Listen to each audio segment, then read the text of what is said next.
बिहार के जिन 4 विधानसभा सीटों पर उपचुनाव होने हैं, उनमें गया का इमामगंज सीट हॉट सीट बन गया है।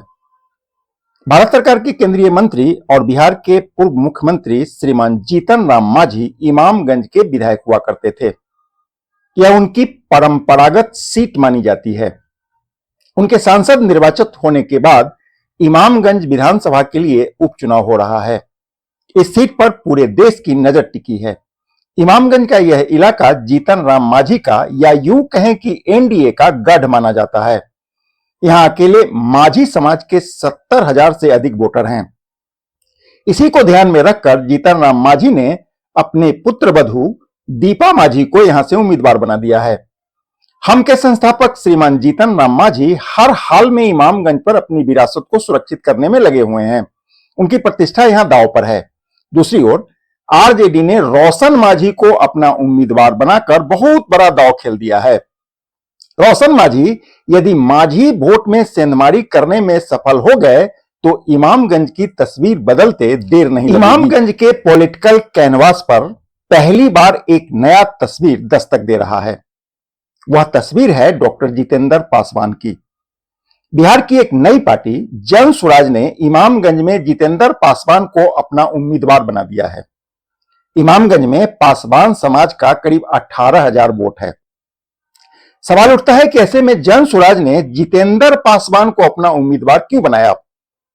अब इसको समझिए तो कि जिस तरीके से मदद जितेंद्र पासवान पूरा ग्रामीण चिकित्सक हैं और पिछले 24 सिर्फ इतनी नहीं है, बात यह कि जितेंद्र पासवान को देश के सबसे चर्चित रणनीतिकार प्रशांत किशोर का बैकअप मिल रहा है।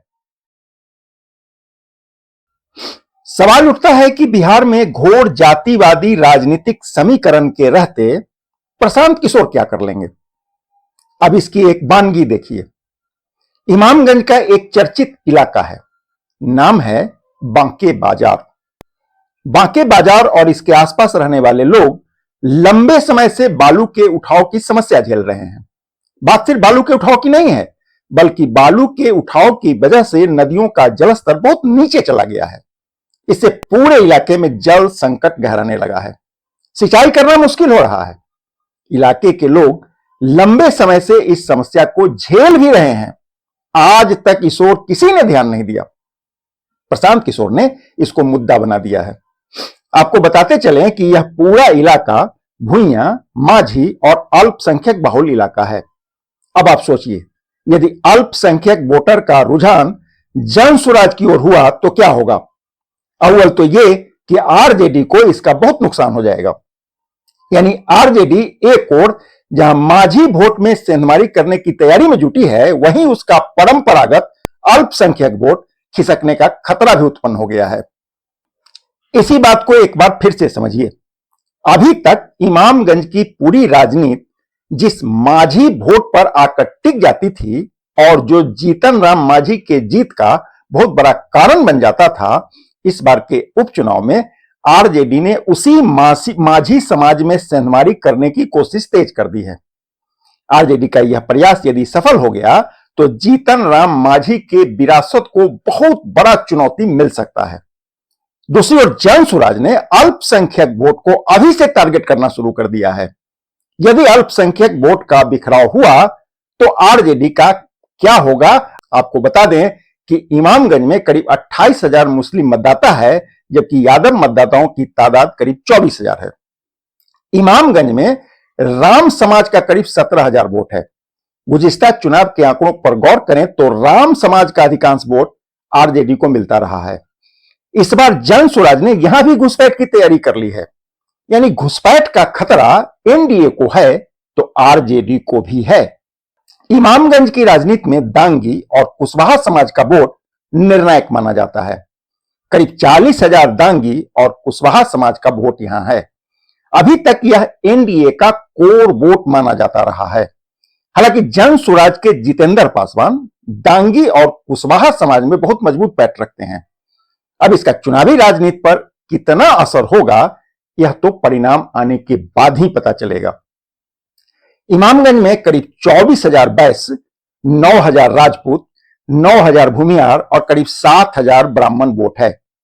इसको एनडीए का कोर वोट कहा जाता है।